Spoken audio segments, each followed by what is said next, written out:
आप अपने घर में सो रहे हैं, अचानक दरवाजा खुलता है, कोई आता है और आकर कहता है कि यह घर मेरा है। आप क्या करेंगे? लड़ेंगे या शांत हो जाएंगे? कुछ ऐसी ही कहानी है फिलिस्तीन और इजराइल की और उससे जुड़ा हुआ हमास की। नमस्कार दोस्तों, मैं हूं पंकज परमार। आप देख रहे हैं द पंकज परमार एकेडमी। सबसे पहले हम इतिहास में चलते हैं। तो इतिहास में जो आज आप फिलिस्तीन और इजराइल देखते हैं, वो इजराइल और फिलिस्तीन नहीं थे, यह ऑटोमन साम्राज्य के अंतर्गत आता था। इस ऑटोमन साम्राज्य में सुन्नी मुस्लिमों की अधिकता थी। अधिकांश सुन्नी मुस्लिम थे, यहूदी कम थे। धीरे धीरे यहां यहूदी आते हैं और फर्स्ट वर्ल्ड वॉर के बाद यहां अंग्रेज का राज्य होता है और अंग्रेज इसे ब्रिटिश मैंडेट ऑफ फिलिस्तीन नाम देते हैं। ब्रिटिश मैंडेट ऑफ फिलिस्तीन के बाद यहां यहूदी आकर बसने लगते हैं और जो फिलिस्तीनी थे, जो अरबी थे, दोनों साथ रहने की कोशिश करते हैं लेकिन रह नहीं पाते। इसका मुख्य कारण यहूदियों की धर्म अलग, यहूदियों की भाषा अलग,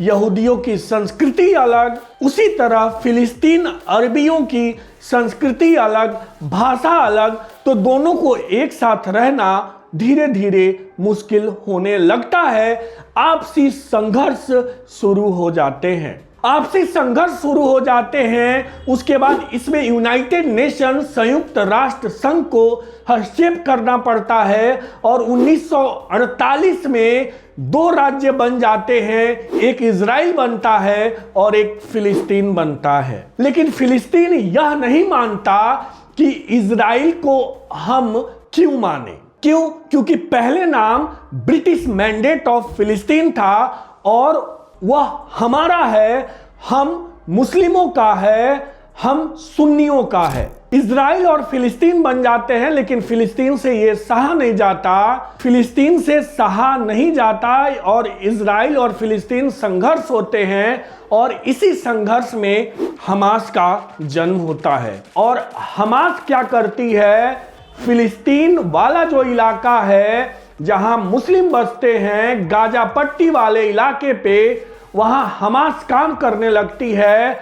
और हमास की स्थापना की बात करें तो इसकी स्थापना 1987 में होती है और हमास के दो भाग बनते हैं। एक भाग का काम है कि गाजा में राजनीतिक काम करना, विकास का काम करना, और दूसरा भाग का काम होता है, दूसरा अंग का काम होता है सशस्त्र विद्रोह के बल पर पुनः इजराइल को भी फिलिस्तीन बनाना। सशस्त्र बल पर सशस्त्र विद्रोह के माध्यम से इजराइल को भी फिलिस्तीन बना देना।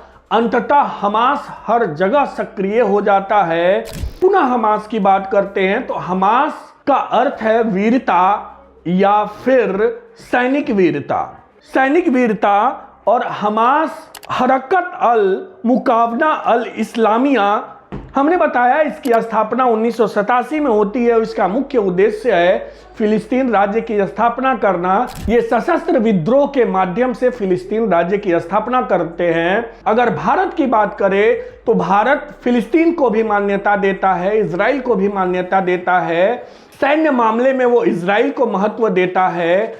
और अगर आपसी संबंध की बात करें तो इस मामले में वो फिलिस्तीन के साथ रहता है, लेकिन हमास की मान्यता नहीं देता, क्योंकि भारत मानता है कि हमास एक आतंकवादी संगठन है। इंदिरा गांधी के समय, जवाहरलाल नेहरू के समय भी हमारा फिलिस्तीन के साथ अच्छा संबंध रहा। मोदी के समय भी फिलिस्तीन के साथ अच्छा संबंध रहा और 2018 में मोदी प्रथम प्रधानमंत्री बने जो फिलिस्तीन की यात्रा पर गए। तो आपने देखा कि हमास की स्थापना क्यों होती है और हमास क्या कर रहा है। धन्यवाद।